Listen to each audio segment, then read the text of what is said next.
interprété que le pape François expliqué en off. D'abord, il avait dit je vais à Marseille, je vais pas en France, donc il préfère les périphéries.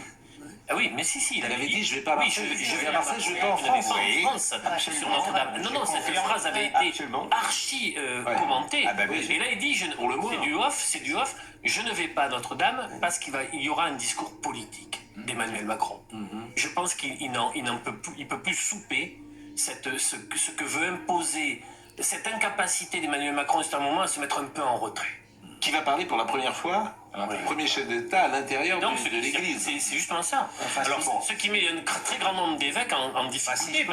Écoutons le Père Nicolet. Alors, s'il y a une réussite quand même d'Emmanuel Macron, c'est Notre-Dame. Et les JO, parce qu'il y avait un pilote. Oui, Corse, et puis son absence peut-être à Notre-Dame. L'organisation de la réouverture de Paris est quelque chose de national, limite international, qui concerne plusieurs facteurs, qu'ils soient politiques, qu'ils soient pastoraux. Et si le pape a décliné l'invitation, il le disait lui-même, il avait fait beaucoup de voyages, il a une santé fragile, il est quand même âgé, donc peut-être que le protocole de ces journées de réouverture lui paraissait certainement lourd. Les raisons officielles, moi, il ne me les a pas données, donc je ne peux pas vous les partager. En revanche, ici, il fait ce que l'on appelle une visite à l'italienne, c'est-à-dire que comme il a l'habitude de faire sur l'Italie, il passe une journée avec les chrétiens.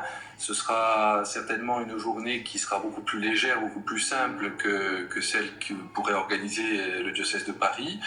C'est le pasteur de l'Église, il vient pour rassembler, et je ne crois pas qu'il faille rentrer dans une politique de division. Ce sont deux réalités complètement différentes. Nous, ce qu'on regarde, c'est la joie et l'espérance qu'il apporte sur cette île,